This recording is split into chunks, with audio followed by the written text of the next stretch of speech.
क्रिस्त में मेरे प्यारे भाई और बहनों, आज के मनन चिंतन के लिए हम लेंगे संत लूकस का सुसमाचार अध्याय 10 पद संख्याएं 17 से 24 तक। 72 शिष्य सानंद लौटे और बोले, प्रभु, आपके नाम के कारण अब दूत भी हमारे अधीन होते हैं। ईसा ने उन्हें उत्तर दिया, मैंने शैतान को बिजली की तरह स्वर्ग से गिरते देखा।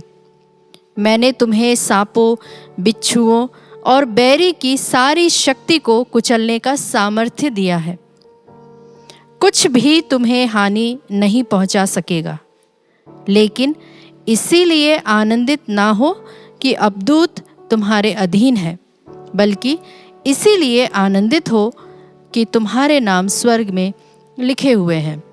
उसी घड़ी ईसा ने पवित्र आत्मा से परिपूर्ण होकर आनंद के आवेश में कहा, पिता, स्वर्ग और पृथ्वी के प्रभु, मैं तेरी स्तुति करता हूँ, क्योंकि तूने इन सब बातों को ज्ञानियों और समझदारों से छिपाकर निरे बच्चों पर प्रकट किया है।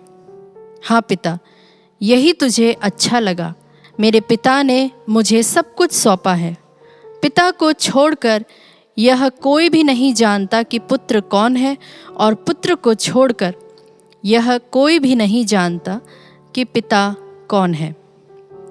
केवल वही जानता है जिस पर प्रभु उसे प्रकट करने की कृपा करता है। तब उन्होंने अपने शिष्यों की ओर मुड़कर एकांत में उनसे कहा, धन्य है वे आंखें जो वह देखती है जिसे तुम देख रहे हो, क्योंकि मैं तुमसे कहता हूँ, तुम जो बातें देख रहे हो उन्हें कितने ही नबी और राजा देखना चाहते थे, परंतु उन्होंने नहीं देखा, और जो बातें तुम सुन रहे हो वे उन्हें सुनना चाहते थे, परंतु उन्होंने उन्हें नहीं सुना। क्रिस्त में मेरे प्यारे भाई और बहनों, जब हम इन वचनों को पढ़ते हैं तब हमें कुछ बातों के ऊपर सोच विचार करने की आवश्यकता है। पहला है नम्रता, दूसरा है पीड़ा, दुख और कष्ट का महत्व या उनके फल, और तीसरा छोटी छोटी बातों में प्रभु की महानता को देखना और उसे धन्यवाद देना। जी हाँ मेरे प्यारे भाई और बहनों, जब हम इन वचनों में पढ़ते हैं तो 72 शिष्य कितने आनंदित होते हैं। ज़रा आप अपने आप को उस जगह में रखकर देखिए। अगर हम वहाँ पर होते और अगर हमारे द्वारा यीशु के नाम से चमत्कार होते हैं तो हमें कितनी खुशी होती है। लेकिन प्रभु हमें आज आह्वान कर रहा है कि उससे भी कहीं ज़्यादा बढ़कर कि हमारे नाम स्वर्ग में लिखे गए हैं। प्रभु ने हमें चुना है। प्यारे विश्वासियों, आज हम संत फॉस्टिना का पर्व मना रहे हैं।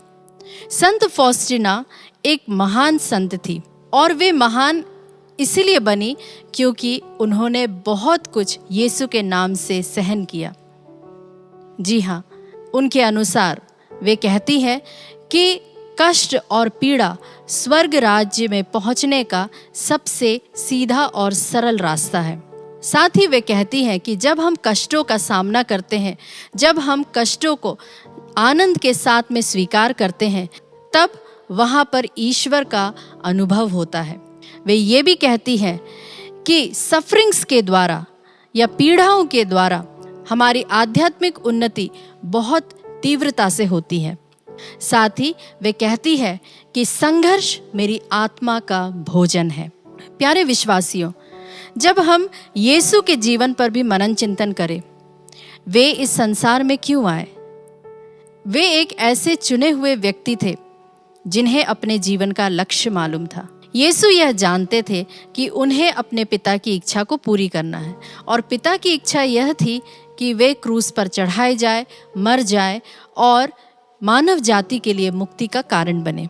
प्यारे विश्वासियों, हम में से कई लोग बहुत सारे कष्टों और दुखों का सामना करते हैं और हमें उनके कोई जवाब भी नहीं मिलते। हम नहीं जानते कि क्यों हम इन सभी चीज़ों का सामना करते, जबकि हम इतनी सारी प्रार्थनाएं कर रहे हैं, इतना उपवास करते हैं, इतनी सारी नोवेना प्रार्थनाएं करते हैं, लेकिन उन सब का अर्थ है, इन सभी दुखों का हमारे जीवन में की एक विशेष योजना है, आत्माओं को बचाने के लिए और हमारे शुद्धिकरण के लिए। प्यारे विश्वासियों, हम गौर करें उन नबियों पर, उन राजा महाराजाओं पर और साथ ही हमारे धर्म ग्रंथ पर, जो कि उत्पत्ति से हमें प्रभु यीशु के आने के बारे में या मसीहा के आने के बारे में समय समय पर बताता है। लेकिन पिता की कुछ और ही योजना थी।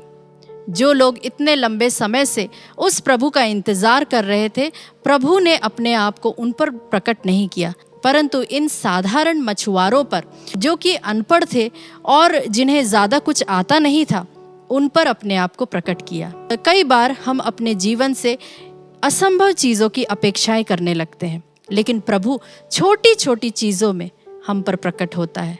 आइए विश्वासियों, इस आराधना के दौरान हम ईश्वर से यह वरदान मांगे कि प्रभु हमें ऐसी आंखें, ऐसी बुद्धि और ऐसे कान प्रदान करे, जो हमें प्रभु के छोटी छोटी बातों में खुशियां ढूंढने और उसके प्रति कृतज्ञ बने रहने के लिए अनुग्रह प्रदान करे। आमीन।